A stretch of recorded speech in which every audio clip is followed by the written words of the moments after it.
warahmatullahi wabarakatuh dan salam sejahtera pada rakan-rakan FSSH.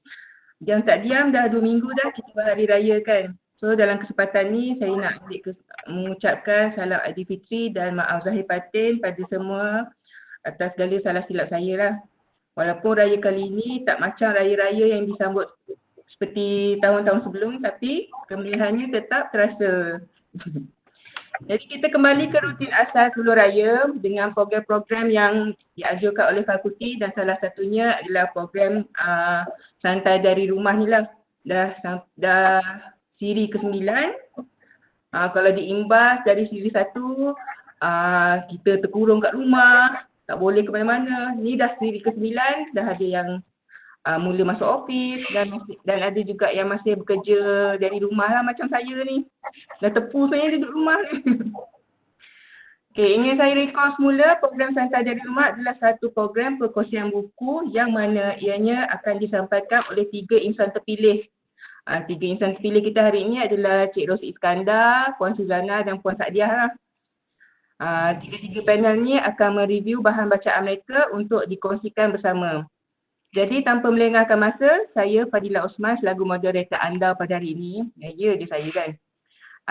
Ini memperkenalkan 3 orang panel yang dijemput khas untuk membuat kupasan buku. Okay, saya perkenalkan panel kita yang pertama iaitu Encik Ros Iskandar. Boleh cakap hai. Encik Ros Iskandar. Dia dari Sekolah Pendidikan. Berkumis berjanggut kalau kita tengok video tu. Dengan tajuk bukunya Penawar Hati. Bukan Penawar Rindu tau. Tu tajuk lagu. Okay, panel kita yang kedua adalah Puan Suzana dari Akademi Tamadun Islam. Lemah lembut, kakak-kakak orangnya. Dengan tajuk buku Rahsia Pengutip Sampah Jadi Jutawan. Tu buku dia. Dan panel kita yang ketiga, orang KL. Puan Sadiah Muhammad Kasdi dari Akademi Bahasa dengan bukunya yang berjudul Anakku Hebat, Anakku Soleh. Tu nampak tak kawan-kawan buku dia? Okay, menarik kan ketiga-tiga buku ni. Ada isu kerohanian, ada isu kehidupan dan ada isu keibubapaan. Gabungan yang mantap ni. So, untuk pengetahuan semua, program ni dibahagikan pada segmen, 3 segmen. Iaitu segmen pertama adalah pengenalan. Setiap panel akan memperkenalkan secara general bahan bacaan yang telah dipilih. Siapa penulis dia, topik apa dan kenapa pilih buku ni. Untuk segmen yang kedua pula, setiap panel dikehendaki membuat ulasan penuh kandungan buku. Dan untuk padukan lagi segmen ni, segmen yang terakhir adalah ketiga-tiga panel dikehendaki membuat rumusan hasil dari bacaan. Jadi, tanpa pantun-pantun, saya ingin terus menjemput Encik Ros Iskandar lah dengan buku bacaannya bertajuk Penawar Hati bagi memulakan segmen yang pertama. Dijemput Encik Ros Iskandar.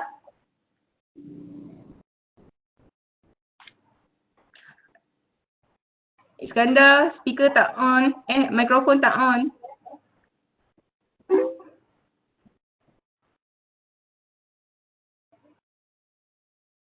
Iskandar on mikrofon.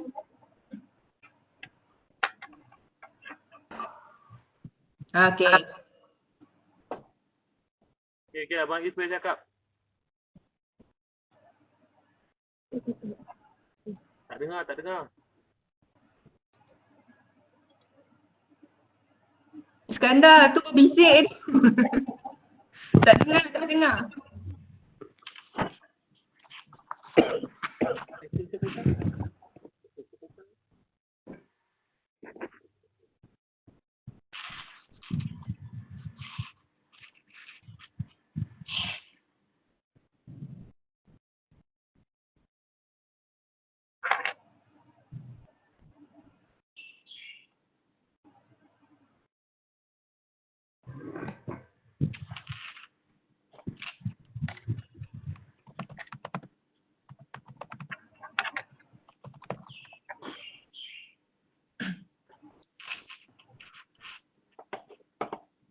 Abang Is tak dengar suara.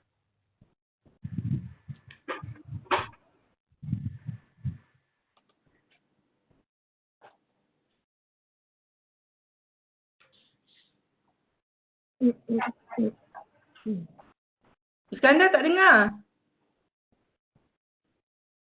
Saya buat terjemah bahasa isyarat dah.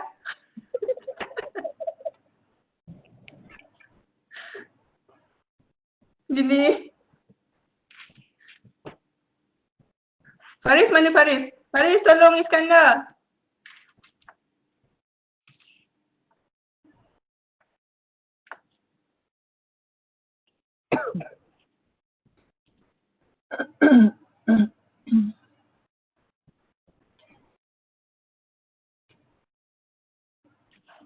Iskandar punya tajuk dah tukar ni. Senyap dan sunyi.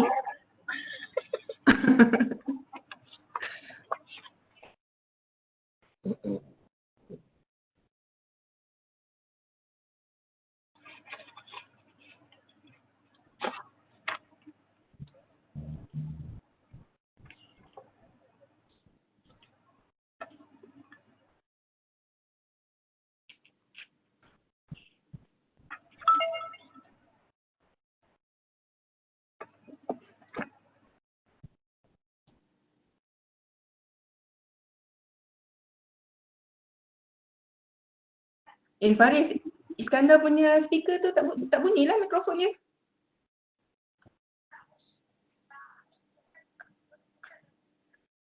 Okey, kejap. Ham, tolong tengok Ham, Iskandar punya. Kita terus pada Kak Suzana dulu Ya.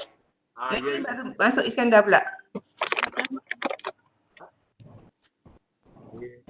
Okey, nampaknya Cik Iskandar punya Webex ada sedikit masalah. Jadi kita teruskan pada dengan Puan Suzana lah. Dengan bukunya bertajuk Rahsia Pengutip Sampah Jadi Jutawan. Boleh teruskan Kak Suzana?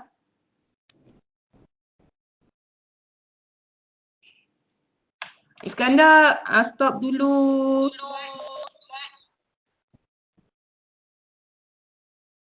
Kak Su boleh share terus. Cuba share terus Kak Su. Dia boleh siapa-siapa share terus. Kak Su, speaker tak on. Mikrofon. Tolong on kan Kak Su punya mikrofon. Dah. Okay, thank you. Akak try share dulu. Okay. Screen. Dulu. Kenapa tak keluar pula? Lemah. Keluar tak Kak? Tak ada. Macam tadi ada kan? Ni Iskandar punya slide still dekat ada ni tu yang dia keluar kot. Iskandar kena stopkan sharing slide tu dulu kot.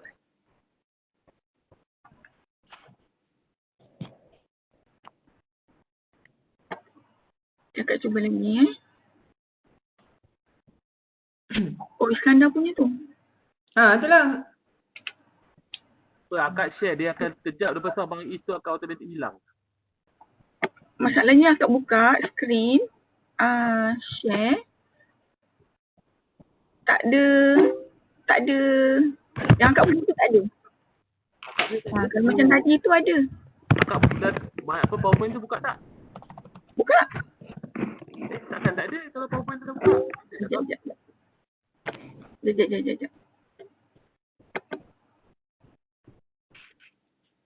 Okey. Ada. Tadi text time sikit kot. Okey. Okey. Kak Su. Okey. Bismillahirrahmanirrahim. Assalamualaikum warahmatullahi wabarakatuh. Saudara dan saudari yang dihormati. Sekejap. Tak nampak muka pula. Apa hasil bos-bos pun tak ada ni. Biar nampak muka Kak Su nanti nak bawa semangat. Tapi share nampak tak slide? Okey. Okey, terberanjak juga ni. Patutnya panel yang kedua. Tu jadi panel yang pertama pula kan? Bina terjun. Itulah bina terjun. Okey, salam bismillah. Assalamualaikum saudara-saudari. Ni, teks. Sekalian alhamdulillah syukur pada Allah Subhanahu Wa Taala kerana pada ketika ini kita diberi ruang dan peluang oleh Allah Subhanahu Wa Taala untuk berkongsi sedikit ilmu yang kita timba daripada pengalaman dan perjuangan orang lain. Kerana dalam hidup ini kita boleh saling belajar di antara satu sama lain. Dan ini adalah tuntutan agama. Sebagai orang mukmin, yang dituntut pada kita ialah untuk saling membaiki antara satu sama lain. Okay, kalau dekat slide saya tu,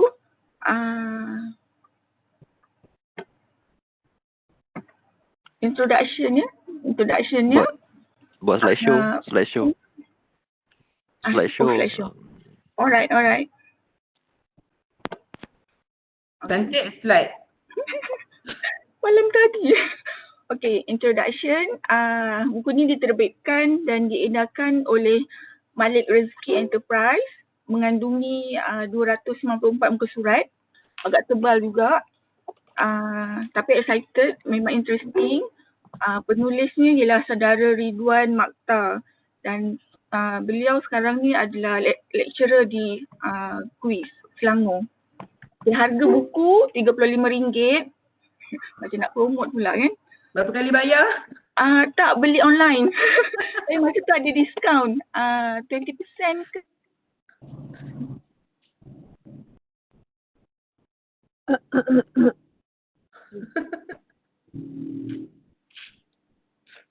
Tuan Makta anak kelahiran negeri Serambi Mekah, Kelantan.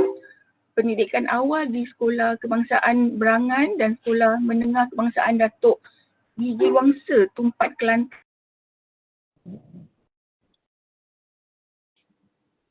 Dan mendapat ijazah Doktor Falsafah. Okay, buku Rahsia Pengutip Sampah Jadi Jutawan ni merupakan buku pertama tulisan beliau.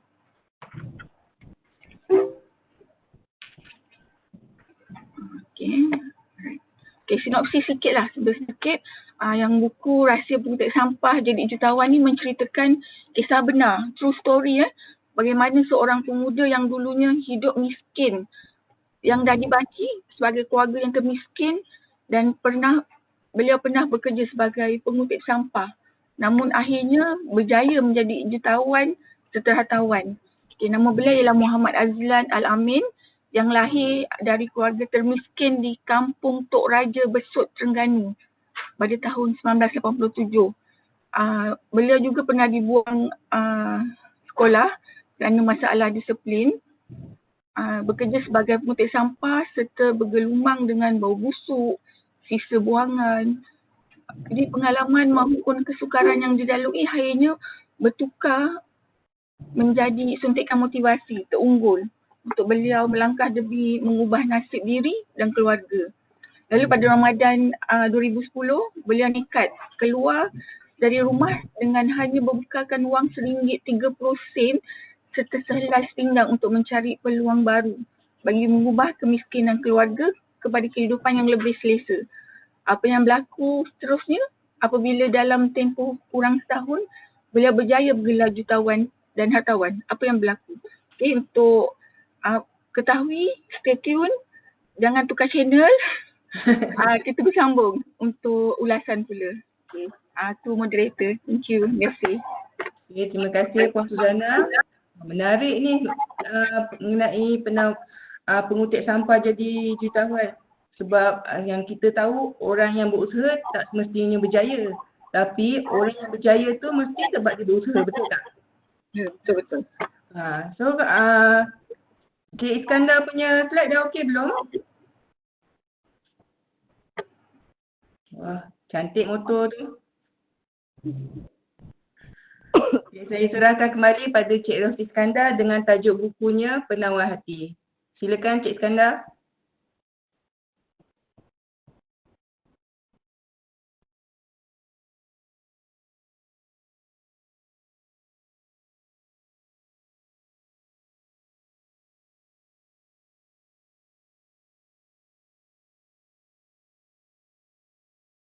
Masih tidak dengar suara. Nampak jari je Cik Iskandar. Suara ni tak ada.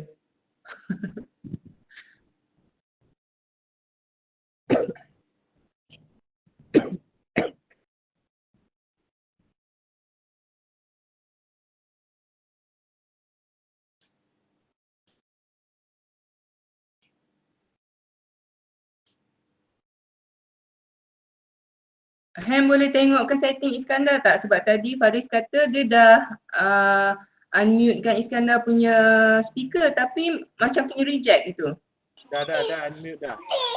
Dia boleh cakap, cuma tak dengar. Mungkin bagus dia pakai earphone dia balik tu kot, tadi tu. Is cuba pakai balik earphone tu.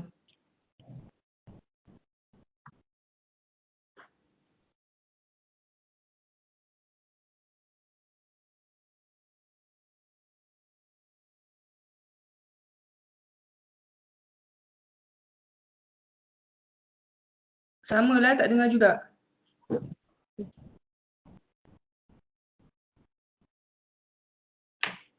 Okay, kita teruskan pada Puan Sadiah dulu ya. Ya, Puan Sadiah dulu. Okay, saya jemput panel kita Puan Sadiah dari Akademi Bahasa dengan bukunya yang bertajuk Anakku Soleh, Anakku Hebat, Anakku Soleh. Silakan. Okay, Assalamualaikum, selamat pagi. Suara saya agak seksi sikit pagi ni. Aduh. Sikit. Okay.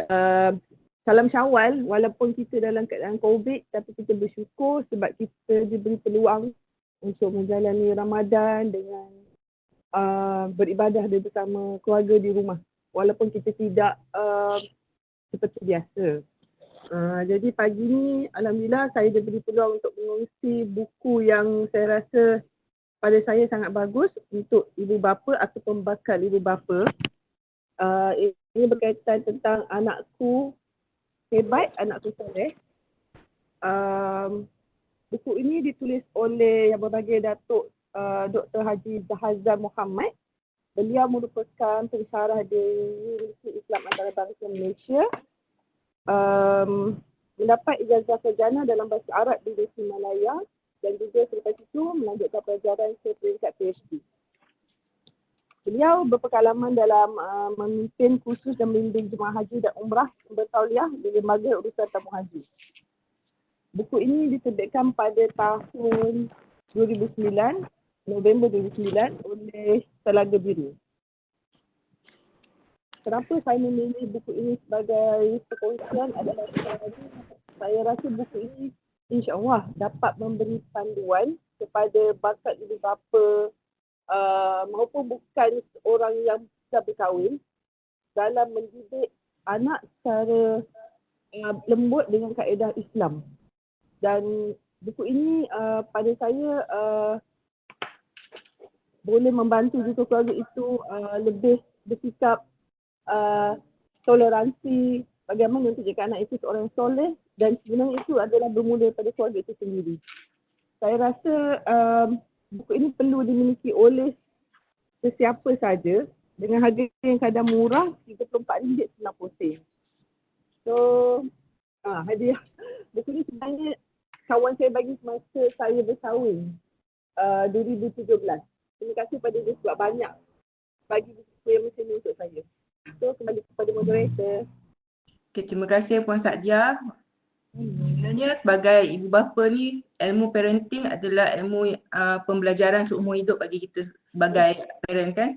Sebab anak ni itulah saham kita di dunia, itulah saham kita di akhirat. Okay. Kita berbalik semula pada Encik Ros Iskandar. Kesian Encik Ros Iskandar. Assalamualaikum. Dengar tak suara? Akhirnya dengar pun. Saya guna handphone. Tu Faris, saya guna handphone juga. Boleh. Okey. Boleh. Okey, bismillahirrahmanirrahim. Okey, boleh? Okey. Sekarang ni penawar bagi hati ni dia berkenaan dengan ilmu tasawuf. Susah nak diringkaskan tapi insya-Allah saya cubalah. Jadi penawar bagi hati ni asatizah yang ajar saya dalam 15 minggu lah. Dalam 15 minggu dekat Masjid Bandar Baru Uda, Ustaz Muhammad Syafi'i dan Ustaz Muhammad Mahathir bin Jul, Haji Jul yang biasa dekat IKIM kan. Dalam 15 minggu lah, 2 jam. Jadi saya rasa benda ni penting untuk ramai orang kena belajar sebab berkenaan dengan tasawuf. Jadinya buku ni dia permulaan, membicarakan ilmu tasawuf peringkat permulaan untuk orang awam. Buku ni dikarang oleh Syekh Abdul Qadir bin Abdul Muttalib. Dia orang Indonesia. Dekat Mekah dia mengajar selama 30 tahun dekat Mekah. Dan ini adalah karya dalam bahasa Arab dan dah ditranslate dalam bahasa Melayu. Dan yang penterjemahnya adalah Abdul Ghani Jabal Mariti. Itu ada dekat PowerPoint tu. Ada tunjuk lah, lebih kurang lah dia punya biodata dia. Okey, sekarang ni slide yang kedua. Dan rukun agama ni, ini permulaan ni sebagai permulaan. Rukun agama ni dia ada 3. Setiap orang yang agama Islam ni mesti tahu 3 perkara, iaitu akidah, tauhid berkenaan dengan iman. Yang keduanya fiqh, hukum hakam, halal haram, wajib sah sebagainya. Dan yang ketiga tasawuf. Okey, tasawuf ni dia adalah suatu ilmu untuk mengenal sifat-sifat hati. Sama ada terpuji atau tercela, dia nak kena tahu tentang hati. Okay, ini buku ni bukan nak menilai orang, nak cek amalan orang, orang ni ikhlas ke tidak, bukan. Dia adalah berkenaan dengan diri sendiri. Okey, maksudnya membersihkan segala anggota zahir, mata, telinga, tangan sebagainya yang zahir daripada segala perbuatan yang keji untuk membawanya kepada pembersihan hati daripada segala sifat kecelaan. Apa-apa buku tasawuf, dia tidak boleh menceritakan tentang hati dulu. Dia mesti menceritakan tentang anggota zahir dulu. Sebab ulama' beritahu, zahir, mata, tangan, kaki sebagainya, telinga, mulut seperti anak sungai dan mengalir ke hati, iaitu tasik. Kalau sungai-sungai ni dia kotor, maka hati itu akan kotor. Jadi kita ulama tasawuf, mana-mana pun buku yang akan keluarkan, dia mesti menceritakan tentang anggota zahir. Membawa pembersihan hati daripada segala sifat kecelaan. Okey, tujuan belajar ilmu tasawuf ni memantapkan akidah dan memagar fiqh, mengajar kita untuk tidak stres, redha, syukur, kan, qanaah, macam-macam. Dan dia akan mengenyangkan amalan. Amalan ni akan rasa zuk, dia akan rasa seronok, dia akan rasa nikmat dengan ada belajar ilmu tasawuf ni. Okey, ni slide yang terakhir untuk permulaan. Tuan-tuan sudah maklum kan, Nabi kata ada hati, kalau rosak hatinya maka rosaklah badan kita. Kalau daging, iaitu hati, daging yang dimaksudkan adalah hati. Okey, yang hadis yang kedua berkenaan dengan sesungguhnya Allah Ta'ala tidak melihat kepada tubuh badan kalian dan tidak pula rupa, tetapi dia melihat berkenaan hati. Okey, hati ni dia lebih banyak berbicara daripada mulut berbicara. Kalau orang lalu, kita tak cakap tapi hati dah macam-macam cakap. Sebab tu hati ni lebih bahaya daripada mulut. Betul. Kan? Hati lebih banyak berbicara daripada mulut. Dekat ulama' beritahu, ahli syurga ni, orang syurga ni, dia syarat nak masuk syurga ni, dia kena hati yang bersih daripada segala dosa. Syariat memanglah itu dah rukun Islam sebagainya, tapi hati yang bersih daripada segala dosa. Okey, ada 3 bab kat dalam ni, nanti cerita. Fasal bab pertama berkenaan dengan anggota zahir, 7, mata, telinga, lidah, perut, kemaluan, tangan dan kaki. Fasal yang kedua ialah fasal hati, baru cerita bab hati. Sangat rakus kepada makanan, makan tak ada masalah, dia rakus berkenaan dengan hati. Suka makan, macam-macam keinginan nak makan, rakus dengan berkata-kata. Cakap aja ceritanya kan, tak apa-apa dia cakap. Rakus, marah, dengki, kikir, kasih kepada harta, berharta tak apa. Masalah cinta kepada harta itu masalah berkenaan hati. Kasih kepada kemenggahan, mengasihi dunia, membesarkan diri, ujub dan riak. Okey, bab yang ketiga adalah perangai yang dipuji. Taubat, takut. Okey, tuan-tuan kalau tengok, dalam bab 3 tidak tulis taubat. Kenapa taubat diletakkan permulaan? Sebabnya kita orang awam ni, ada ulama' ditanya, yang mana penting, nak taubat dulu ke nak memuji Allah? Istighfar dulu ke nak memuji Allah? Dia kata kena banyakkan istighfar dan memuji Allah. Memuji Allah tu bagus. Tapi sebagai seorang hamba yang banyak dosa, mesti mulakan istighfar. Kalau nak sembahyang hajat, sembahyang taubat dulu baru sembahyang hajat. Contohnya lah. Dia taubat tu letak di hadapan sekali. Saya cakap laju macam kereta api. Sikit lagi ni. Okey, taubat, takut kepada Allah, zahid ataupun zuhud, sabar, syukur, ikhlas, tawakal, kasih kepada Allah, cinta kepada Allah, redha dengan qada dan qadar dan mengingati mati. Ini yang saya nak sentuh nanti. Okey, insya-Allah. Seterusnya moderator ambil. Alhamdulillah, saya juga Cik Iskandar menyampaikan permulaan untuk segmen pertama ni. Seperti yang kita tahu, memang asas keagamaan ni adalah kita kena kukuhkan foundation dia dan untuk menjadi hamba Allah yang lebih baik lah. Jadi kita teruskan untuk segmen yang kedua, di mana segmen keduanya panel diminta untuk membuat ulasan penuh terhadap kandungan buku yang dibaca. Jadi saya serahkan semula pada Encik Rohis Iskandar selaku panel pertama untuk membuat ulasan buku tersebut. Lagi? Ikut turn Mana tadi? Okey, seterusnya saya ambil slide-nya. Okey, share. Okey, seterusnya. Okey, bab 1, saya lajukan bab 1. Okey, ni ada 7 anggota. Saya tak nak cerita, tengok gambar saja. Mata, telinga, mulut, perut, kemaluan, tangan dan kaki. Kemaluan tu tak boleh tunjuklah kan. Ingatlah, pesanan daripada guru, ingatlah di dalam hatimu. Tengok, orang tasawuf cakap, dia bukan ingatlah di dalam otakmu, tetapi hatimu. Ingatlah di dalam hatimu, semua nikmat anggota akan menjadi saksi dan akan ditanya. Okey, terus. Okey, mata. Cara nak mensyukuri nikmat Allah Ta'ala, dia ada 3, iaitu mulut, hati, mulut dan perbuatan. Cara nak mensyukuri perbuatan adalah dengan melihat benda yang tidak dilarang oleh Allah. Okey.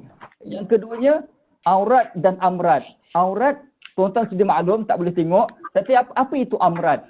Amrat ni ialah, perempuan tak boleh tengok Aurat ni dia contohnya macam K-pop. K-pop, remaja K-pop. Aurat ni ialah orang lelaki yang handsome, cute, cun macam saya. Tetapi dia ni tak ada janggut. Saya tak termasuk ada janggut kan. Dia mukanya cantik, cute, tak ada janggut dan misai, dan mukanya handsome lah. Dan dia muda belia. Orang perempuan tak boleh tengok dan lelaki yang begini tidak boleh expose. Ini namanya amrat. Nak tahu boleh tag internet lah. Tapi ni apa saya belajar kan. Dia kata amrat namanya. Perempuan tak boleh tengok. Bukan amran Okey. Masa panahan syaitan. Jadi dari mata jatuh ke hati. Sebab itu kena jaga mata ni. Okey. Mata ni lagi jauh kita dah nampak. Tetapi telinga dekat baru nampak. Jadi mata ni lebih bahaya daripada telinga. Okey. Kita kalau keluar kita tak boleh kawal. Tak boleh kawal orang itu, tak jaga aurat lah sebagainya kan. Macam mana kita nak buat? Orang tasawuf dia kata, senang, tundukkan pandangan. Selesai masalah. Jadi kita tak boleh mencaci orang keliling. Itu bukan mencegah maksiat, itu cerita lain. Ini berkenaan dengan hati kita. Tundukkan pandangan, ini selesai masalah. Okay. Kemudian Allah akan bagi kemanisan iman orang yang dapat tundukkan pandangan. Okey, mata ni dia kena tengok Al-Quran, masjid, majlis ilmu, bulan, bintang, langit, ibu, Kaabah, laut dan macam-macam. Ada beberapa perkara lagi. Okay, mata kena jaga. Telinga. Okey. Mengumpat ni dia dosanya sama dengan orang mendengar. Orang yang mengumpat dengan orang mendengar tu sama. Janganlah kamu mengikut sesuatu yang kamu tidak punya ilmu tentangnya. Sesungguhnya pendengaran, penglihatan dan hati itu semua akan dimintai untuk dipertanggungjawabkan menjadi saksi. Okey. Mulut. Okey. Ini paling bahaya. Saya banyak sikit tulis. Mulut ni dengar baik-baik. Pertama, berdusta, bercakap bohong. Kecuali tauriyah. Tauriyah ni dia panjang nak cerita, tapi dia bohong juga tapi dia ada skill. Skill supaya jangan terjebak dengan dosa. Nantilah kalau ada soalan nanti saya cerita. Sebab nak lajukan. Berdusta, bercakap bohong, mengumpat, mungkir janji, bertengkar, berkata-kata yang tidak bermanfaat. Dia tak manfaat pun tak boleh. Mengadu domba, khianat, bersaksi palsu, fitnah, memaki, mencaci, mengejek, menemplak, memperli. Semua benda ni biasa kita buat. Banyak cakap. Okey. Cerita keaiban dosa sendiri.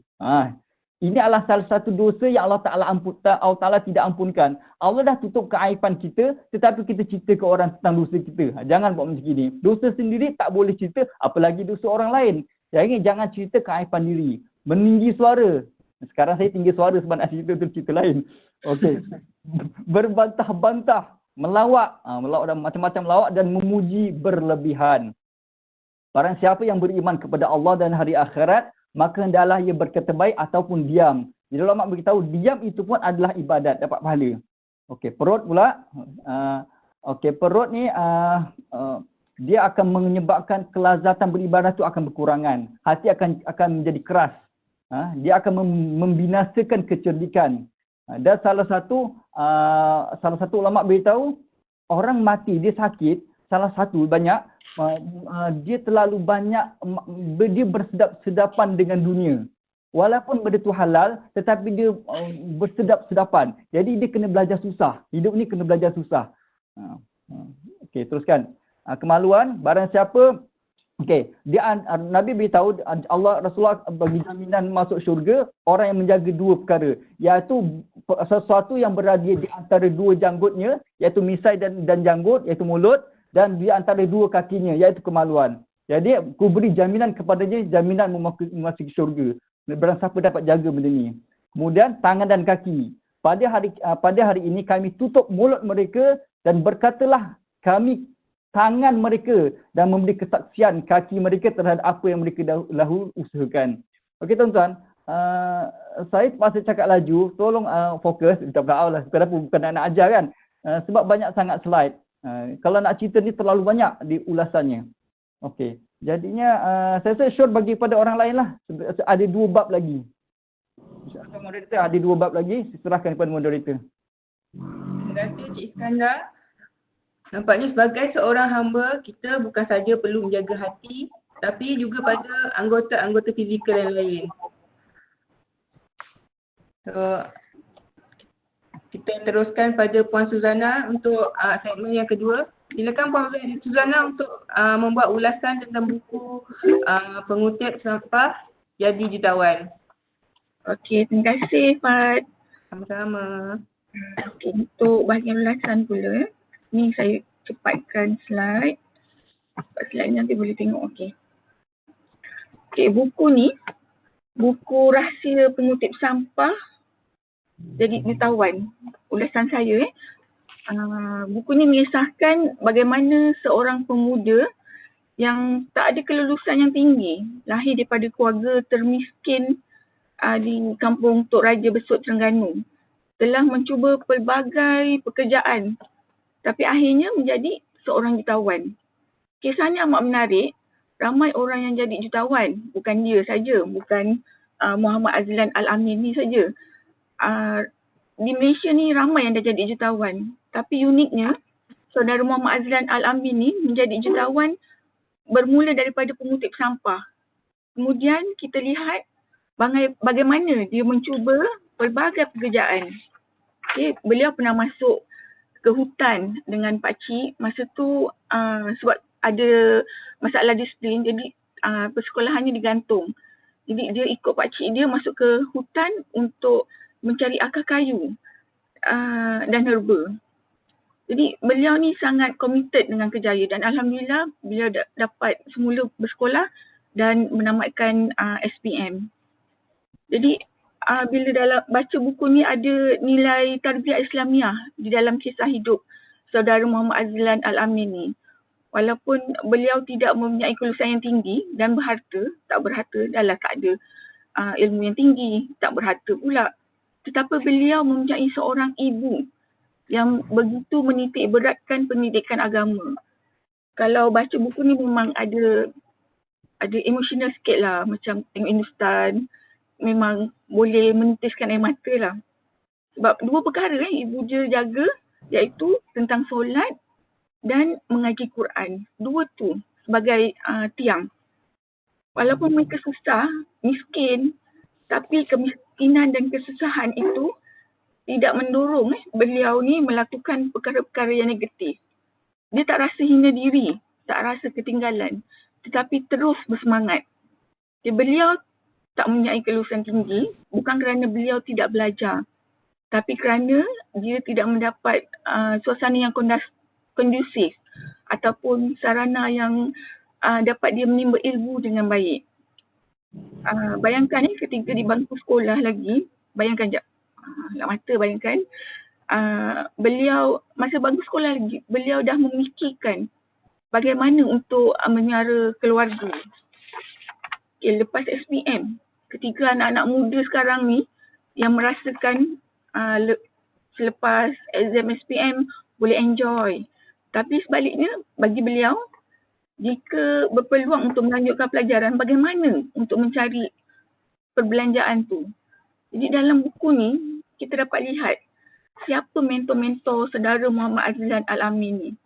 Kita akan nampak beliau ada ibu, ada bapa sebagai rujukan, bekas-bekas cikgu yang memberi ruang dan peluang.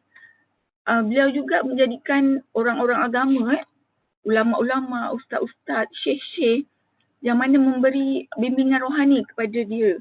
Sebab itu kalau kita lihat bagaimana beliau berjaya menjadi seorang jutawan pada usia yang terlalu muda, 24 tahun. Okay. Dia tidak hanyut. Sebaliknya, kekayaan yang dia dapat tu digunakan untuk memberi semula kepada masyarakat. Beliau telah membantu anak-anak yatim, anak-anak miskin. Bagaimana beliau melabur duit untuk membina sekolah tahfiz dan pantang ada orang-orang yang memerlukan bantuan, beliau akan memberi bantuan. Kita nampak sendiri bagaimana beliau mencari rezeki dengan pelbagai pekerjaan yang beliau lakukan. Bagaimana pengurusan ketika memilih rezeki. Akhirnya bagaimana iktizam ketika dia memberi rezeki itu semula. Dia dapat rezeki, dia beri semula. Okay, saudara Muhammad Azlan Al-Amin ni begitu committed dan dengan keluarga beliau sendiri. Contohnya, beliau berkahwin, beliau tidak berbulan madu honeymoon di tempat-tempat yang mewah. Sebaliknya, beliau membawa isterinya ke Kemboja untuk melihat kemiskinan umat Islam di sana. Daripada situ timbul satu rasa yang sama antara beliau dengan isteri untuk sama-sama komited membantu masyarakat. Okay, dalam buku ni juga kita boleh belajar menghadapi kegagalan dalam hidup. Kegagalan bukanlah sesuatu yang membuatkan kita berhenti berusaha. Tetapi kegagalan memberi satu peluang yang kita belajar sesuatu, kenapa kita gagal, dan untuk memulakan dengan lebih bijaksana, lebih knowledge sebab kita pernah gagal. Jadi kegagalan adalah yuran kepada kejayaan. Kegagalan adalah kemenangan yang ditangguhkan. Okay, saya kira berpindah dari satu kerja ke satu kerja dan dari satu tempat ke kelahiran beliau di Besut, beliau pernah pergi ke Kedah, kemudian ke KL dan sebagainya, membuktikan bahawa anak muda ini mempunyai semangat yang begitu kental ketika menghadapi kegagalan. Okay, saya rasa setakat tu ulasan saya ni, dan saya akan rumuskan kemudian kenapa kita perlu baca buku ni. Terima kasih. Terima kasih Puan Suzana. Buku ni menarik ke Kak Suzana? Ya, betul. Menangis baca. Hati tisu juga Kak Suzana. Baru baca buku belum difilmkan lagi tu. Itulah, tak boleh tengok Hindustan ke K-pop ke. Sebenarnya dalam Cik Azlan ni, apa yang saya nampak, dia seorang yang berjiwa cekal kan. Dia ambil benda-benda kelemahan dalam diri dia, dalam keluarga dia ambil positif benda tu dan dia bangkit untuk ubah nasib keluarga dia. Tapi dalam masa yang sama dia jaga asas-asas agama itu, macam mak dia pesan dia jaga solat, jadikan Al-Quran sebagai sumber berujukan dan banyak amalan-amalan sedekah. Itu yang antara rahsia-rahsia kejayaan dia lah yang dikongsikan bersama Terima kasih Puan Suzana ya. Kita teruskan dengan Puan Sadia untuk buku Anakku Hebat, Anakku Soleh. Kita mau balik cerita tentang Anakku Hebat, Anakku Soleh ni. Dalam buku ni ada 6 bab dan bab pertama ialah berkaitan dengan kaedah dalam mendidik anak dan dalam pentadbiran. Tadbiran ni bermaksud kita berusaha dalam membentuk dari segi jasmani, rohani, perasaan dan sosial. Seperti mana kita membesarkan anak dan bentuknya mengikut ada tertentu. Di mana kalau itulah acuan yang kita mula dari awal dan akhirnya akan begitu. Dan tadbiran ni ditakdirkan oleh As-Said Tabib, ulama fiqh lulusan Al-Azhar. Dia mengatakan kiranya kita membentuk anak kita Contohnya seperti bayi yang baru dilahirkan. Jika kita terlalu memanjakan beliau dan akhirnya ia akan memburukkan keadaan itu. Dan di dalam bab satu ini juga Datuk Zahazan menyatakan had umur kanak-kanak itu adalah, ada yang mengatakan 15 tahun dan ada yang mengatakan bawah 25 tahun. Sedangkan Nabi Muhammad SAW juga telah bersabda yang diriwayatkan oleh Ibnu As-Saqi dan As-Sayyidi sendiri, sesiapa yang punya anak hendaklah dia berlemah lembut dengannya. Dan surah Al-Shura juga ayat 49 menyatakan Islam tidak membezakan anak lelaki dan anak perempuan. Di mana kadang-kadang kita lihat sekarang bila hari zaman dahulu cukuplah zaman jahiliah. Bila mengatakan anak wanita saja cepat-cepat dibunuh, ditanam hidup. Sedangkan dalam Islam itu tidak ada perkara itu sepatutnya. Dan proses tabiat ini bermula sejak kanak-kanak dan ia berlanjutan sehingga kita ke akhir hayat kita. So tidak hanya ketika waktu kecil, selepas kita dah berkahwin, kita tak boleh ditabiat ataupun kita tak boleh dinasihatkan. Dan anak-anak juga ada hak Islam. Seperti kita perlu menjaga bayi itu sejak kecil dalam rahim lagi. Dan juga kita juga perlu memilih seorang isteri yang baik, yang boleh melahirkan zuriat yang baik dan boleh membantu kita di akhirat nanti.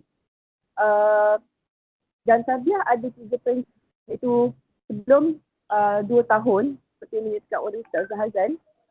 Dan sebelum itu adalah bermula seperti kelahiran, iaitu kita mengazankannya, ikamatkannya, memberi nama yang baik, kita menyusukan, dan kita juga tidak berhak untuk mukul anak kita ketika bayi. Dan pada peringkat 2 hingga 5 tahun, kita sebagai ibu bapa perlu memberi kasih sayang dan penghargaan terhadap anak itu sendiri, dan kita perlu tahu di manakah kemahiran, iaitu kita perlu mengasah kemahiran anak kita sendiri dan memberi tunjuk ajar yang baik yang menuju ke jalan yang kita rasa dia akan meneruskan jalan itu dengan Al-Quran dan Sunnah. Dan solat adalah sebagai tiang agama yang perlu ditekankan sebagai keluarga. Sebab sekiranya solat tidak dijaga, memang runtuhlah sebuah keluarga itu. Dan kita perlu menanamkan perasaan cinta dan kasihnya anak kepada Rasulullah dan juga Allah SWT. Pada usia 5 hingga 12 tahun pula, kita perlu mengajar anak tentang adab, iaitu adab menjaga aurat, seperti mana Encik Iskandar cakap tadi, aurat, kita perlulah hormat orang tua, tentang adab makan dan sebagainya. Dan Datuk Zahazan juga menceritakan tentang teknik menjaga anak. Anak adalah mengikut apa yang kita buat. So, contoh tu kalau tidak baiklah dia.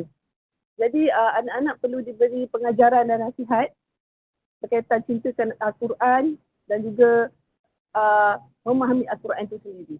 Sebab kalau kita mencintai Al-Quran tapi tak memahami ini pun seperti kosong. Pada saya itu adalah satu kerugian. Sekiranya kita membaca Quran dan tidak memahami Al-Quran. Sedangkan itu adalah salah satu cara juga untuk kita mendidik anak. Jadi saya rasa sampai situ kita serahkan kepada moderator, kita akan sambung lagi selepas. Okey. Terima kasih Puan Sadia. Dalam mendidik anak ni kita yang saya ada baca lah kena berperingkat masa bayi, lepas tu zaman kanak-kanak, remaja, dewasa, semua tu ada lain-lain pendekatan dalam mendidik. Lepas tu yelah macam yang Puan Sadia cakap, Profesor apa tadi dia kata? Oh, Datuk Zahazan.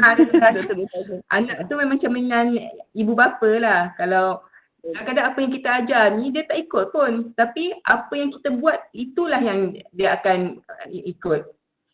Okay. Settle untuk segmen kedua. Alhamdulillah. Kita ke segmen yang terakhir di mana setiap panel diminta untuk merumuskan buku-buku yang telah dibaca. So Encik Iskandar nampaknya telah bersedia betul tu. Dia punya slide dah ada siap-siap. Boleh teruskan Encik Iskandar untuk membuat rumusan buku. Aduh, macam mana lah slide saya terkeluar dulu. Saya tak faham lah. Tak apa, semangat je. Okey lah, tak apalah. Okey. Oh, ini yang terakhir Maksud dia tak ada lagi? Tak ada. Nanti Okey. part tu. Okey, tak apa. Ini saya ringkas, saya cakap tajuk je lah kan. Banyak nak sentuh. Okey. Rakus ini sekarang ni saya nak cerita tentang pasal 2, bab 2, pasal bagi hati, 10 sebab tercela. Okey. Pertama, rakus terhadap makanan, sangat suka makan. Teruskan aja. Tak boleh nak dibahaskan sebab banyak sangat. Ingat saya kata tadi, makan tak apa tapi sangat suka pada makan. Keinginan makan tu melonjak-lonjak, asyik nak makan aja. Rakus berkata-kata, suka cakap banyak. Jadi ketika belajar supaya jangan banyak cakap. Bila banyak cakap, hati akan menjadi mati. Banyak cakap, maka banyaklah salahnya. Banyak salahnya, banyaklah dosanya. Tidak lurus iman seseorang sehingga lurus dahulu hatinya. Dan tidak lurus hatinya sehingga lurus lidahnya. Saya macam gini aja cakap tapi sebenarnya hati baik tak. Dan agama kena belajar cakap dengan betul untuk hati. Okay. Kemudian seterusnya marah. Jadi marah ni dia ada daripada syaitan. Jadi sahabat minta nasihat kepada Rasulullah kata janganlah kamu marah. Katakan sampai 3 kali sahabat pesan janganlah kamu marah. Jangan. Okay. Orang yang hebat tu bukan orang yang hebat di bergusi tangan ke bertumbuk ke, tetapi orang hebat dia lah orang yang dapat menahan kemarahannya. Okay. Kemudian dengki, iri hati. Ni bab hati saya ulang ingat balik, ini dengki, iri hati. Maksud dengki, iri hati ni bercita menghilangkan nikmat orang lain. Dengki ni bercita-cita supaya diturunkan balak ke atas orang lain. Orang dapat nikmat, kita okey. Kemudian senang hati melihat orang lain susah. Bahaya tu. Susah hati melihat orang lain senang. Bahaya ni. Dia berlainan dengan ghibtah. Ghibtah ni dia macam iri hati juga ghibtah. Tetapi ghibtah ni dia lebih kepada persaingan. Kita nak sama macam dia. Dia hebat, kita pun hebat. Tetapi kita tak nak dia jatuh. Itu membezakan antara ghibtah dan dengki atau iri hati. Kita jangan ada sifat iri hati. Hasad dengki itu membakar segala kebaikan. Okey, yang 5 kikir. Ni bukan kikir dekat bingkil saya ni kikir di kedekut. Dia lokek dan kasih kepada harta. Jadi ada kaitan ni, dia kasih kepada harta itu menyebabkan dia kedekut. Jadi orang yang pemurah itu dekat dengan Allah. Dikatakan orang yang pemurah itu dekat dengan Allah, dekat dengan syurga, dekat dengan manusia. Orang yang kedekut dia jauh daripada Allah, jauh daripada syurga, tetapi manusia dia dekat dengan api neraka. Ini kata-kata hikmah banyak kata-kata hikmah. Orang yang jahil tapi pemurah lebih dikasihi oleh Allah daripada abid tetapi bakhil. Jadi ulama beri tamsilan tentang ikan. Ikan ni kita dapat duit yang halal, kita beli ikan. Memang ikan ni milik kita yang mutlak ikan ni. Tapi kita tak boleh makan ikan keseluruhan walaupun ikan tu halal. Sebab dalam diri ikan tu dia ada tulang-tulang. Kalau kita makan kita akan mudarat. Tulang tu mungkin milik cacing, milik lalat dan sebagainya, benda-benda yang lain. Kalau kita makan, walaupun tulang itu halal, sebab kita beli daripada sumber yang halal, akan bagi mudarat pada kita. Itu rezeki kita. Rezeki kita ada 5,000 sebulan contohnya, tidak semua adalah milik kita. Kalau kita ambil keseluruhan, dia akan bagi mudarat dalam diri kita. Tamsilan, ulama lah dia kata macam tu. Okey. Kemudian kasih kepada kemegahan, iaitu pangkat, jawatan, kedudukan, pengaruh. Banyak kata-kata Allah dalam Al-Quran cerita tentang cinta kepada kemegahan. Okey, berlainan dengan cinta tentang mengasihi dunia. Maksud mengasihi dunia ni dia bersedap-sedap dengan nikmat dunia. Dia mengasihi apa sahaja yang tidak memberi manfaat selepas mati. Itulah cinta dunia itu dicela. Okey. Siapa yang mencintai dunianya, maka perkara itu akan memudaratkan akhiratnya. Siapa yang mencintai akhiratnya, maka perkara yang mengurangkan kecintaan kepada dunia. Lemak beri tamsilan, bukan tamsilan. Dia bagi nasihat kepada saya lah. Manusia ni, dia kalau fikirkan tentang akhirat, dia akan lihat dunia kecil bagi dia. Ujian, apa ujian kat dunia? Contoh paling teruk lah. Ujian anak mati. Ujian anak mati, anak kesayang, isteri, suami kena madu, suami kami lain, suami mati, Apa yang akan teruk? Kemalangan, lumpuh. Sebenarnya kalau kita lihat daripada pandangan akhirat, ujian dunia ni dia akan nampak kecil bagi kita. Kalau diceritakan mahsyar, titik sirat, surga, neraka, mizan begitu dahsyat, kita anggap dunia ni benda ujian tak ada benda kalau dibandingkan dengan akhirat. Salah satu punca sakit mati adalah kesenangan dan keselesaan hidup. Jadi belajarlah hidup susah. Ambil dunia sekadar keperluan, dunia di tangan, di hati jangan. Okey. Sombong, takabur. Okey. Apa maksud sombong? Dia merasakan diri lebih sempurna dari orang lain. Dia berlainan dengan ujub. Nanti tuan-tuan akan dapat bezakan antara ujub, sombong dengan sombong, ujub dengan apa lupa nanti jap. Okay, saya sombong dulu. Sombong ni dia berkaitan dengan manusia lain, merasakan diri lebih sempurna dari orang lain. Dari orang lain dan melihat orang lain lebih hina daripadanya. Ini sombong sangat bahaya macam ilmu, keturunan, kecantikan, kekuatan fizikal, mentang-mentang dia kuat nak pukul orang je kerjanya. Pangkat, kuasa, pengaruh, kekayaan, seniority, ini semua adalah benda-benda yang berbahaya. Bukan tak boleh, berbahaya, hati-hati. Orang ada kemewahan, dia kena belajar tasawuf banyak. Okey, kemudian ujub. Ujub lain. Ujub ni dia merasa diri dia mempunyai kelebihan yang tidak dimiliki orang lain. Ilmu ibadat, dia merasakan, dia kagum. Contohnya dia sembahyang malam, dia tak ada kaitan dengan orang lain. Berkaitan dengan sombong tadi ada kaitan dengan orang lain. Ujub ni dia sembahyang malam, dia rasa macam aku lebih baik daripada orang lain. Tak ada kaitan pun, orang pun tak nampak sembahyang dia. Dia merasakan. Itu adalah ujub. Ujub tu dia menyebabkan jadi sombong. Okay, ada dalam slide tu tulis ujub rasa lebih, sombong melihat orang lain. Okey, kemudian saya seterusnya riak. Riak dia macam sama juga. Abid Liu dia derma-derma. Riak lah. No. Kita tunjuk tetapi bukan menunjuk-nunjuk. Aduh benda lain. Jadi maksud riak ni menunjuk-nunjuk dalam amal kebajikan dengan niat saya besarkan mendapat kedudukan di hati manusia. Niat tunjuk tak apa, jangan menunjuk-nunjuk. Nunjuk bukan sesat, menunjuk-nunjuk pun masih lagi okey lagi. Tetapi niatnya itu sebab untuk manusia. Okey, tanda riak. Okey, tengok pastikan tanda riak dia. Malas beramal jika bersendirian. Rajin beramal jika ramai. Orang ramai tambah-tambah sembahyang sunat. Menambahkan amalan jika dipuji dan menguranginya jika dikeji. Okey, teruskan. Banyak lagi. Pantun pula. Ya, saya nak buat dia punya macam tu biar nampak cantik sikit. Okey, bab ketiga. Okey. Boleh sikit lagi Boleh. Saya lajukan.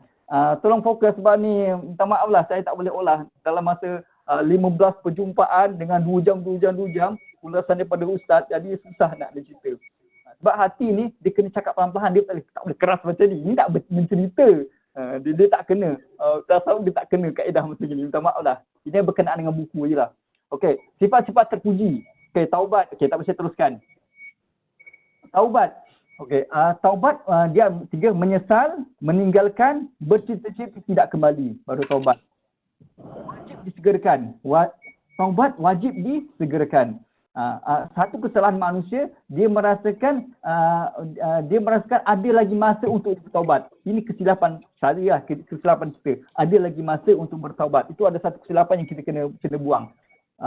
Berterusan mengerjakan maksiat, menghalangkan daripada bertaubat. Ini baru saya tulis ni. Tidak merasa berdosa. Okey, seterusnya saya kemukakan takut kepada Allah.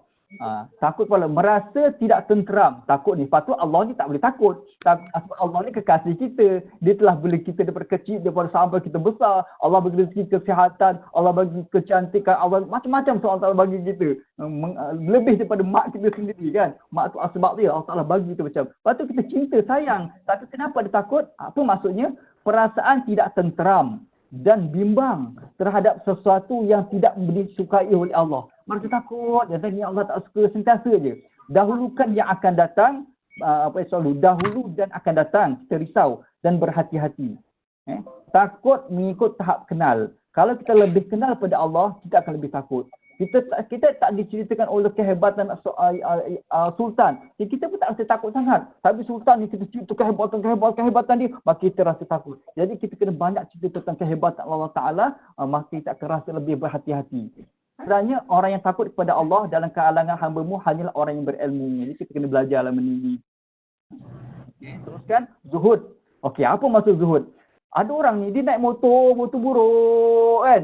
Oh, zuhud orang ni. Tapi orang naik motor buruk tu, hatinya dia kata, aku ada Mazda kat rumah. Kan? Aku ni pangkat tinggi. Dia merasa begitu. Itu bukan zuhud. Nampaknya Zahid pakai motor buruk. Tetapi hatinya tak zuhud. Orang Macam zuhud tu. dia tak serang zuhud tu salah. Dia rumah tinggal dia zuhudnya atau rumahnya buruk. Tak. Tetapi hati dia terlalu rumah besar. Dia teringat dunia. Membuat-buat hati dia teringat dunia. Sebab rezeki dia sikit-sikit. Allah Ta'ala bagi dia rezeki sikit. Jadi menampak macam zuhud. Tetapi hati dia sangat cinta kepada dunia. Itu bukan zuhud. Jadi zuhud tu di hati letaknya. Benci dunia dan berpaling daripadanya. Benci pun saya nak kena cerita. Apa maksud benci tu apa? Nanti tak payah tercerita. Meninggalkan kesenangan dunia kerana mengharapkan kesenangan akhirat. Menyimpan sekadar yang perlu sahaja. Menganggap dunia ini kecil dan menghilangkan semua pengaruhnya dari hati. Mengosongkan hati dari cinta kepada dunia. Hati kosong. Dan semua keindahannya serta mengisinya dengan cinta kepada Allah. Jadi kat sini beza antara zuhud dengan fakir. Beza Zuhud letaknya di hati. Orang zuhud tidak merasa bangga dengan memiliki dunia. Dan tidak sedih kerana kehilangannya. Let cool aja kan. Okey, teruskan. Mana bawah? Okay. Sikit lagi 4, sabar. Ketahuilah, sabar ialah menahan diri daripada marah terhadap sesuatu yang tidak disukainya. Dan, ada dan. Memang kita menahan marah. Tetapi ada dan yang kita sering kali tewas. Dan menahan lidah daripada mengadu kepada selain daripada Allah. Itu kita tewas. Jadi itu masih lagi tak sabar. Jadi sabar, dia tidak ada batas. Aku kalau sabar ada batas. Nanti kalau tak. Sabar tak ada batas. Sebenarnya sabar, dia susahnya sabar dalam menahan kesabaran. Itu susah. Memang dah sabar. Tapi nak menahan sabar tu susah. Jadi mulut jangan berkata-kata. Jangan cerita-cerita. Okay. Jadi ada 2 perkara yang saya suka seperti firman Allah Ta'ala. Saya ringkaskan. Sabar dan hendaklah bersabar. Kamu sesungguhnya Allah berserta dengan orang sabar. Allah berserta dengan orang sabar. Tuan-tuan jangan main-main. Allah yang maha besar berserta dengan orang yang sabar. Hebat sabar ni. Bukannya agung, bukannya Perdana Menteri yang bersama kita. Allah memiliki segalanya bersama dengan kita. Dan sesungguhnya orang bersabar sahaja yang akan disempurnakan pahala mereka tidak ada henti. Maksud dia berterusan. Pahala yang tidak ada putus. Kenapa ulama beritahu sabar ni, dia pahala tak putus? Sebab dia sabar ni dia menyakitkan hati. Dia tertekan aja hatinya. Benda-benda kat dunia ni yang menyakitkan sama ada fizikal, hati sebagainya, dia sentiasa berpahala. Kita terlanggar batu. Aduh, pahala bagi kita. Mungkin hapus dosa sebagainya. Dia apa-apa yang sakit, dia akan menghapus dosa. Jadi, sabar ni dia menekan hati. Bila menekan hati, suaminya degil apa suaminya kan. Menahan. Ini contoh. Kesakitan itu adalah pahalanya berterusannya. Dia berterusannya pahala. Okey, mengerjakan ketaatan. Sabar itu ada 4. Mengerjakan ketaatan. Sabar dalam mengerjakan ketaatan. Sorry saya panjang sikit, sabar ni memang sangat berkait dengan kita. Sabar dalam mengerjakan ketaatan. Nak bangun sembahyang awal waktu, susah nak ngaji, tapi sabar. Kan? Meninggalkan maksiat, musibah yang kena pada kita dan nikmat. Nikmat yang datang pun kena hati-hati, kena sabar. Jangan gelojoh. Ambil nikmat tu. Jadi kena hati-hati dengan nikmat tu. Okey, syukur. Syukur itu menggunakan nikmat apa tujuan ini diciptakan. Okey, syukur dia tinggi. Kenapa syukur tu makannya tinggi? Aisyah tanya, "Ya Rasulullah, kenapa sembahyang macam gini punya lama, punya dahsyat kan?" Rasulullah kata, "Tidak boleh aku menjadi hamba yang bersyukur?" Wah, subhanallah, syukur dia tinggi. Okey, tak apa saya teruskan, saya nak lajukan. Okey, ikhlas. Okey, maksud ikhlas, mengqasadkan segala amal. Mengqasadkan segala amal hati dan ketaatan semata-mata kerana Allah. Okey. Dia slide ni banyak saya nak cerita, saya ringkaskan lagi. Okey, meninggalkan amal kerana manusia adalah riak. Beramal kerana manusia termasuk syirik. Dia ikhlas ni dia kena 100%. Allah Taala ni sangat cemburu. Allah Taala dia tak nak ikhlas kita 99.9. Dia nak 100%. Itu nak kita nak belajar ni. Nak cerita tentang ikhlas ni banyak ceritanya. Asyik banyak cerita je. Memang betul lah. Bukan apa, saya nak cerita ni supaya tolonglah tuan-tuan belajarlah bersama-sama. Saya nak belajar lagi tentang supaya ustaz ni menceritakan dengan hati, dengan lemah lembut, bukan dengan ikhlas. Dia akan menyentuh perasaan benda-benda macam ni. Kan hati kan tak boleh keras-keras kan. Nak paksa orang nak ni, mana boleh nak paksa isteri pakai tudung keras-keras, mana boleh. Ya lembut-lembut, cerita-cerita perlahan-lahan dulu kan. Macam itulah. Bab hati dia kena perlahan-lahan. Ni cerita laju sebab cerita bab buku. Tawakal. Percaya dan meyakini apa yang telah ditentukan oleh Allah Ta'ala, mengikut sunnah di samping berusaha. Jadi kesimpulannya, bergantung kepada Allah tanpa meninggalkan usaha. Itu kena jelas. Jadi Allah Ta'ala dia mengasihi orang-orang yang bertawakal. Okey, teruskan. Yang ke-8 dari 10. Yang ke-8, cinta kepada Allah. Sebab itulah ada ulama beritahu, saya pegang ayat ni. Amalkanlah macam mana? Amalkanlah suatu amalan dengan penuh rasa cinta. Subhanallah. Itu yang paling tinggi, paling agung. Dia mula kenal kan. Kenal mula sayang. Lepas sayang rindu. Lepas rindu cinta. Cinta di makam yang paling tinggi. Jadi amalkan agama dengan penuh rasa cinta. Bila kau pegang benda ni, dan kau pegang tak apalah. Bila kau pegang benda ni, kau amal rasa. Subhanallah. Okey. Peringkat yang tertinggi membawa kepada makrifat kepada Allah. Cinta. Okey, tanda cinta apa? Cakap je cinta.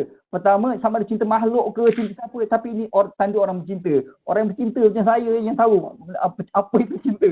Orang tak ada pengalaman cinta, dia tak tahu. Terus kenal, terus kahwinkan dengan mak bapak, kahwinkan kan. Dia tak rasa cinta, rugi lah. Okay. Tanda cinta. Korbankan kehendak diri kerana Allah. Kehendak diri. Nafsu kita macam-macam kehendak. Inilah kita nak sembahyang zuhur pukul 1.30. Pukul 2 lah. Kehendak saya sembahyang pukul 2. Tetapi kehendak Allah sembahyang 1.30. Mana kau nak dulukan? Tanda cinta, korbankan kehendak diri kerana Allah. Itu contoh je lah. Yang kedua, Allah perlu didahulukan. Okay, daripada yang lain-lain. Tidak benci mati.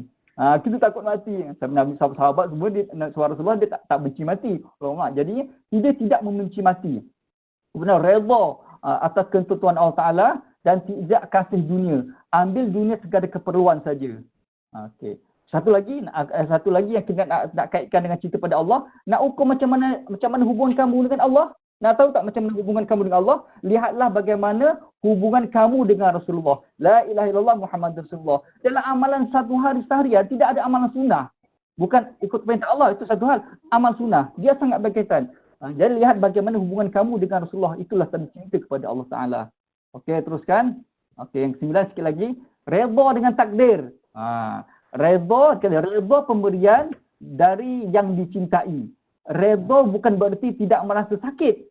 Sakit ni nak redha. Tetapi tenang apa yang berlaku. Tenang aja. Sakit tetap sakit. Merasa lapang dan tidak ada bangkangan. Merasa lapang. Apa tentu Allah Ta'ala? Tidak ada bangkangan. Dia tetap sakit tapi dia berlapang dada. Dia tidak ada bangkangan terhadap apa sahaja yang dikehendaki oleh Allah Ta'ala. Redha je lah. Yang penting kita usaha.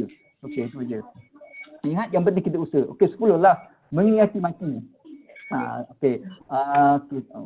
Saya ringkas dah tak apalah mengingati mati ni. Banyak cerita je. Okey. Kemudian saya kena belajar mengingati mati. Okey, seterusnya. Okey dah, penutup. Inilah kan, Fat? Inilah. Yelah, sebenarnya ulasan lah untuk buku lah. Tapi tak apa, teruskan dengan penutup. Kita dah kat segmen ketiga dah pun. Okey. Penutup dia. Okey, inilah kan Okey. Sekarang ni saya cakap ni, kita buku ni bukan niat nak tengok buruk orang, bukan niat cek amalan orang, ilmu ini untuk diri sendiri. Okey.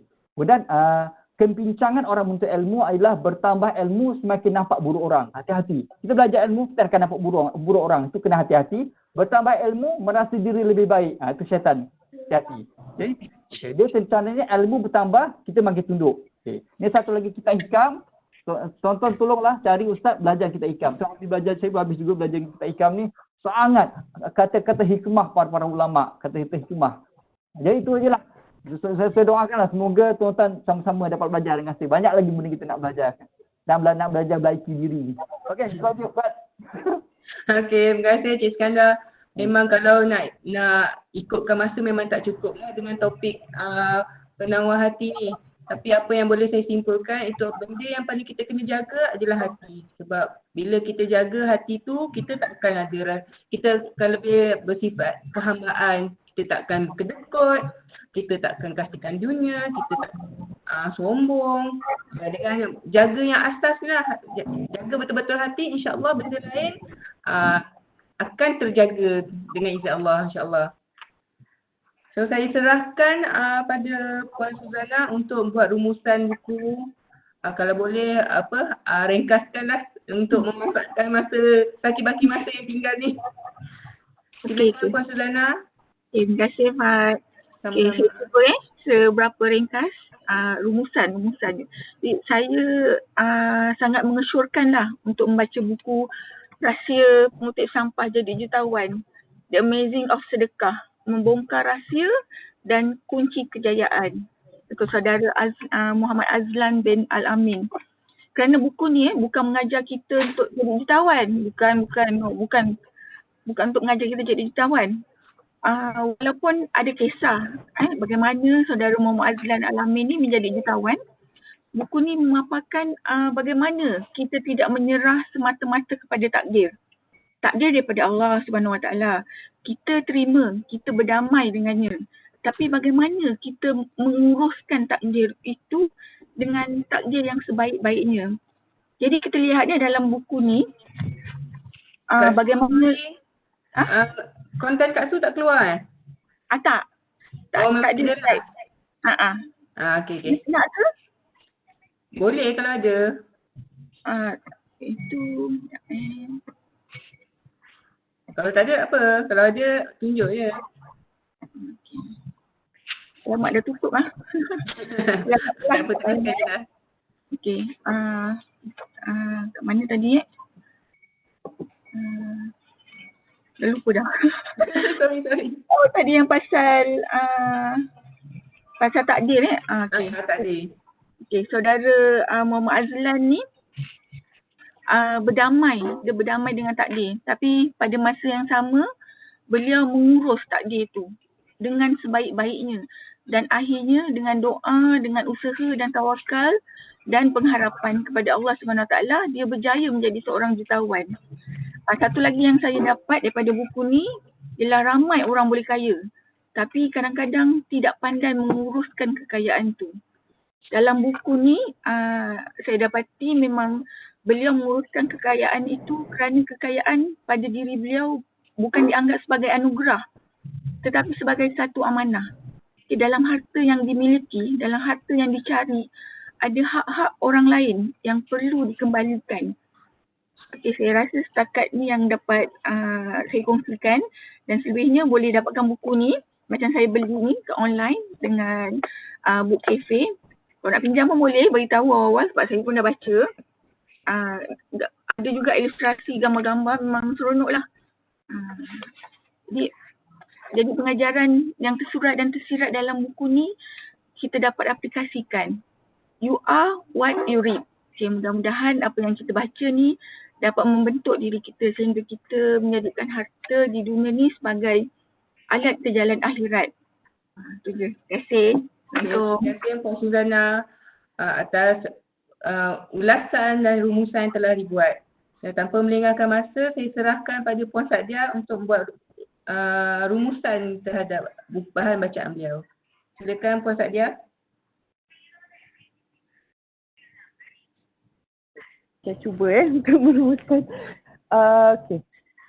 Sebenarnya individu yang bertanggungjawab dalam mendidik generasi sekarang adalah keluarga itu sendiri, institusi masjid dan juga kawan-kawan yang baik.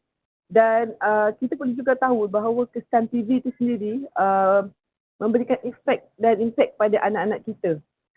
Contohnya seperti ini akan menyebabkan anak itu akan bersikap negatif dan sekiranya menonton cerita yang tidak elok akan menyebabkan kemerosotan akhlak, keruntuhan akhlak. Jadi dengan dari segi aspek tarbiyah sebenarnya Ustaz Zahajan sendiri merumuskan ini perlu dididik dari segi jasmani, rohani, mental, roh dan akhlak dan masyarakat juga perlu dalam membantu kita dalam menjadikan anak kita seseorang yang kita inginkan berjaya dunia akhirat. Dan juga dari segi pergaulan juga anak-anak perlu dititipkan dengan bukan saja cara kekerasan tetapi dengan cara kasih sayang, iaitu selalu berbincang, selalu menjadikan anak itu sebagai sahabat. Dan juga kita juga jangan menyebabkan kekerasan itu membuatkan anak kita takut, anak kita akan hilang rasa hormat, dan masalah ibu bapa juga sendiri boleh menjadi masalah kepada anak itu sendiri. Dan pada saya buku ini sedikit sebanyak boleh membantu kita dalam menjadikan keluarga kita seperti mana yang kita inginkan. Bukan hanya dari segi rohani dan jasmani tetapi dari segi akhirat. Dan buku ini pada saya dapat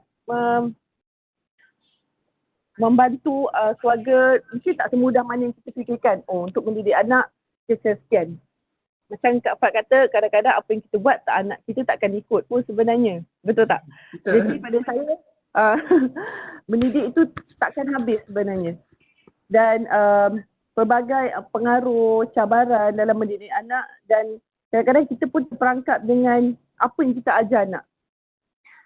Dengan keadaan sekarang yang penuh anasa luarnya lagi, dengan media sosialnya lagi. Betul. Dan jadi ini sedikit akan merencatkan macam mana cara kita membentuk anak itu. Sekarang kanak-kanak pun dah disogokkan dengan handphone 24 jam. Kadang-kadang kita bila suruh solat, anak kadang-kadang macam kata tak apa. Ni lah, kalau bila suruh solat kejap-kejap sibukkan handphone je. Jadi saya rasa untuk pangkalnya pada keluarga itu sendiri.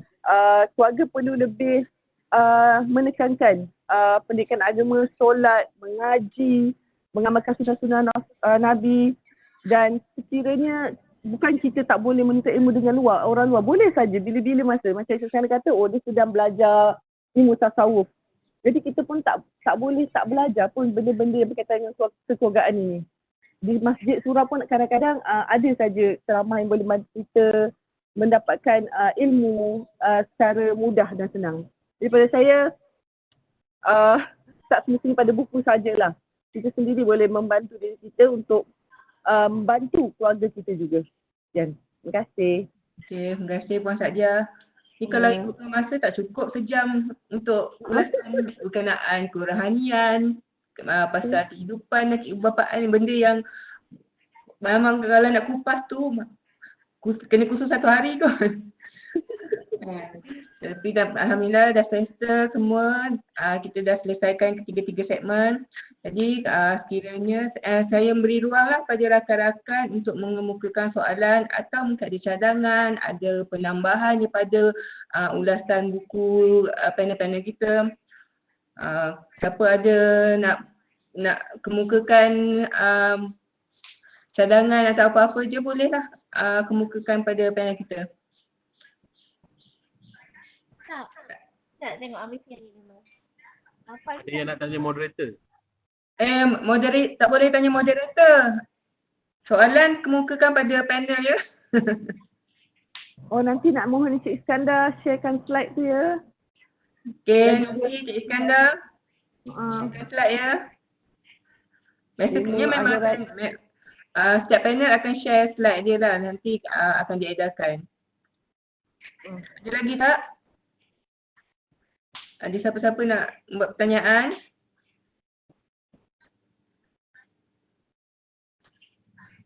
Okay, saya tak ada pertanyaan, saya nak buat cadangan je. Silakan. Cadangan kepada urus dia untuk kita kekalkan moderator. Terima kasih. Saya ditolak, terima kasih. Setuju. Nampaknya cadangan itu ditolak moderator. Saya bersetuju. Saya Mazwana pun bersetuju. Nampaknya saya perlu ringkaskan lagi. Selamat menyokong. Cadangan-cadangan yang tidak Nampaknya sokongan penuh. Saya sokong moderator kekalkan hingga sesi seterusnya. Berbaloi-baloi. Lalat di video. Maaf, cadangan ditolak ya. So, sekiranya tak ada apa-apa lagi, saya serahkan program ni pada Kan ada ke Ham? Nama anda ni terus kapital Cadangan apa? Cik Kai dia nak cakap apa-apa? Check everything. Okay. So kita dah berada di penghujung program. Tugas saya sebagai moderator pun dah nak selesai, lega ni. Terima kasih pada Ham selaku penjaga server pada panel-panel dan pada AJK yang terlibat serta yang menonton program Santai dari Rumah. Sebelum mengakhiri program ni saya ada satu pantun, satu je. Kalau ada jarum yang patah, jangan disimpan di dalam hati. Memang banyak silap dan salah. Jangan suruh jadi moderator lagi. Okey, wabillahi taufiq wal hidayah. Wassalamualaikum warahmatullahi wabarakatuh. Pak nak cakap. Kenapa nak simpan jarum dalam